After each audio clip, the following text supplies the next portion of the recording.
अब बैसाख महीना में बंदरिया की कहानी सुननी चाहिए। कहानी एक राजा जो रोज सुबह उठकर गंगा जी नहाने जाता है। राजा ने सबको यह बोल रखा था कि मेरे से पहले कोई गंगा जी में नहीं नहाना चाहिए। एक बंदरिया थी जो राजा से पहले नहा लेती है और जब राजा नहाने जाता है तो उसको पानी हिलता हुआ दिखाई देता है। जब राजा को इस बात पर शंका हुआ कोई मेरे से पहले नहाता है तो राजा ने वहाँ पर पहरा बैठा दिया। गंगा किनारे एक पहाड़ी थी जहाँ पर वो बंदरिया बैठी रहती थी।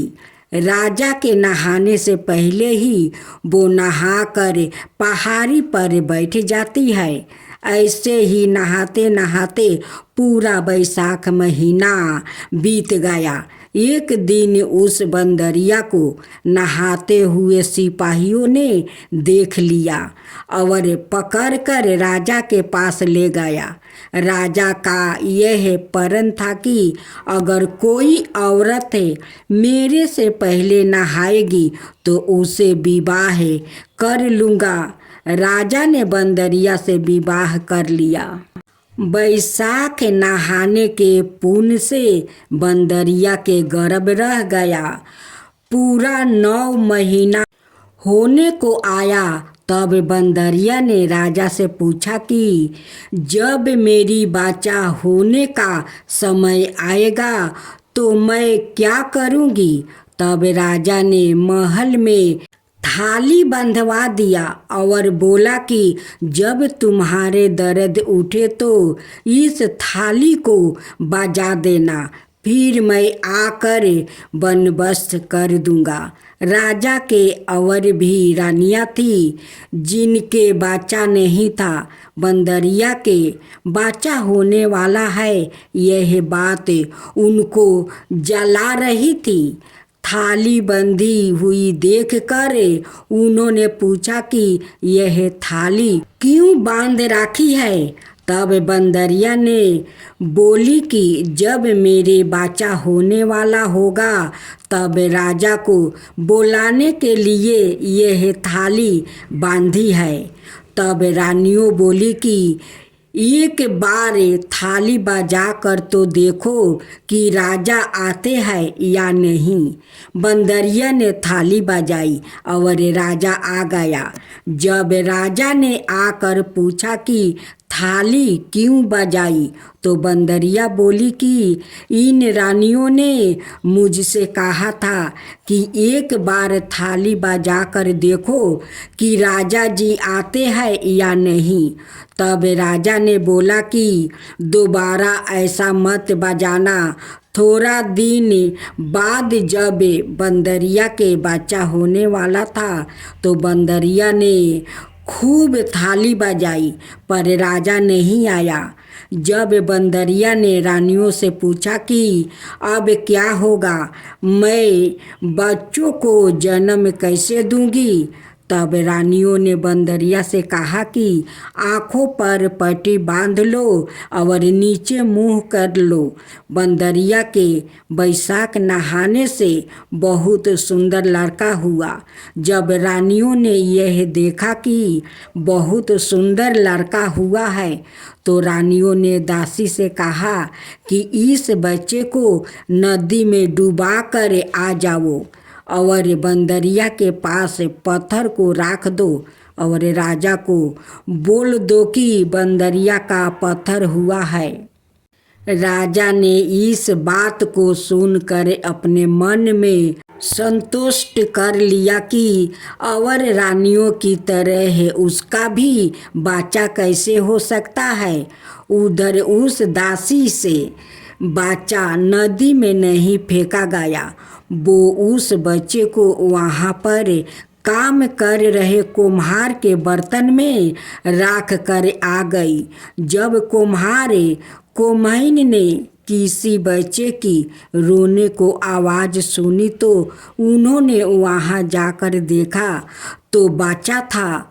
तब कुम्हार ने कुम्हैन से कहा कि भगवान ने हमारी सुन ली है, हमारे बच्चा नहीं है और भगवान ने हमें बच्चा दे दिया है। अगर तू इस बच्चे का पालन पोषण कर सके तो इसे हम अपने घर ले चले। कुम्हैन राजी हो गई और उन दोनों ने उसको पालन पोषण कर बड़ा कर दिया। लड़के को इस बात को पता चल चुका था कि वो बंदरिया के बेटा है। बंदरिया मुझे जन्म दिया है। रानियों ने मुझे मारने के लिए दासी को दे दिया था, लेकिन दासी मुझे नदी में नहीं फेंकी। दासी मुझे कुम्हार का मिट्टी का बर्तन में रख कर वो चली गई। एक दिन वो लड़का कुम्हार का बनाए हुए हाथी घोड़ा को ले जाकर कुएं पर बैठ गया, जहाँ पर दासियों पानी भरने आई। उनको देखकर वो लड़का बोला कि मेरे हाथी घोड़ा पानी पी लो, मेरे हाथी घोड़ा पानी पी लो। तब दासियों उसकी बात सुनकर हंसने लगी और बोली कि कभी मिट्टी के हाथी घोड़ा भी पानी पीते हैं क्या? तब वो लड़का बोला कि कभी बंदरिया के भी पत्थर होते हैं क्या? यह बात सुनकर दासियों ने रानियों से जाकर कह दिया। यह बात सुनकर रानियों ने जहर का लड्डू बनाकर कुम्हार के लड़के के लिए भेजा। भगवान की कृपा से जहर के लड्डू बूंदी का लड्डू बन गया। दूसरे दिन रानियों ने देखा कि वो लड़का मारा नहीं। तब रानियों ने राजा से जिद करके कुम्हार को उस बस्ती से निकलवा दिया। कुम्हार जंगल में रहने लगा। गणगौर का महीना आ गया। कुम्हार का लड़का 110 करवा 110 गोली ले घारा में पानी भर कर बगीचे में जाकर बैठ गया, जहाँ पर राजा के साहूकारों की लड़कियाँ गणगौर पूजने के लिए मिट्टी ले जाने के लिए आई। वहाँ पर पहले तो उन्होंने खूब खेला कूदा।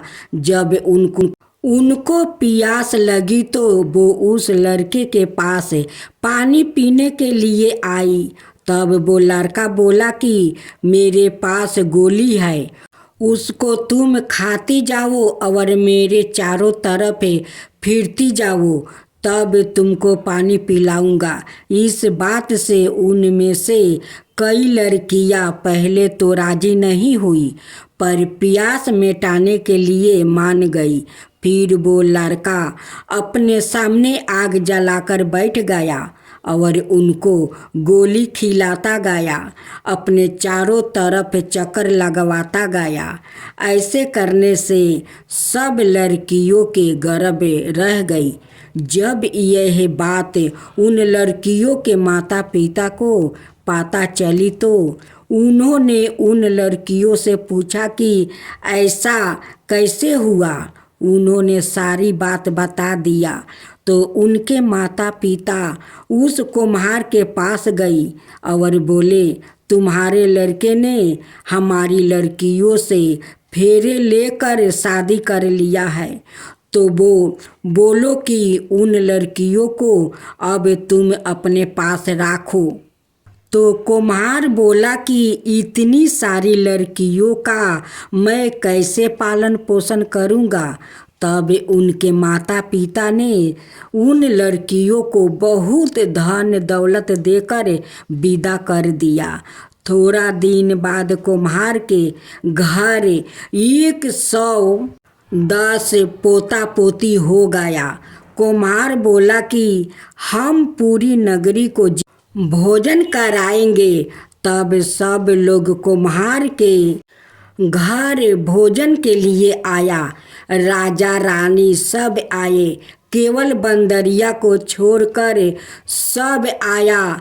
जब लड़के ने यह देखा कि बंदरिया नहीं आई है तो उसने राजा के पास जाकर बंदरिया को बुलाने के लिए न्योता भेजवाया।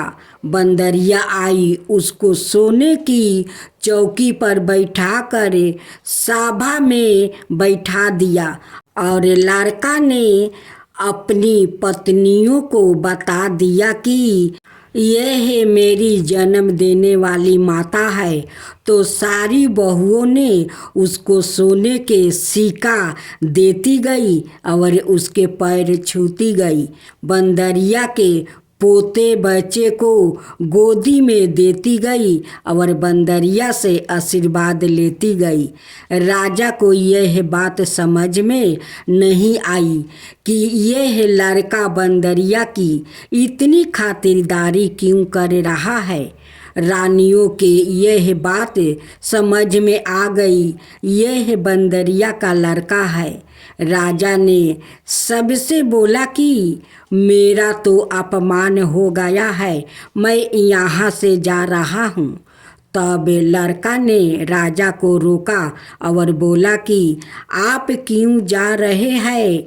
तो राजा ने लड़के से पूछा कि तू बंदरिया की इतनी खातिरदारी क्यों कर रहा है।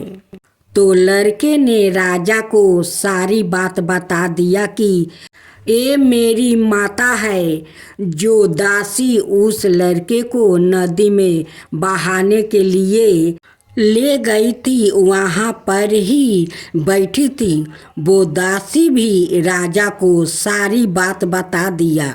तो राजा ने सब रानियों को जेल में डलवा दिया और बंदरिया सारी बहुओं, पोता पोतियों और अपने बेटा को पूरे गजे बजे के साथ अपने महल ले गया।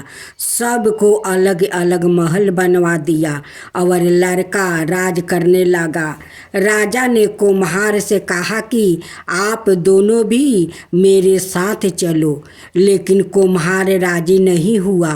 फिर राजा ने कुम्हार को बहुत सारा धन दौलत दे दिया।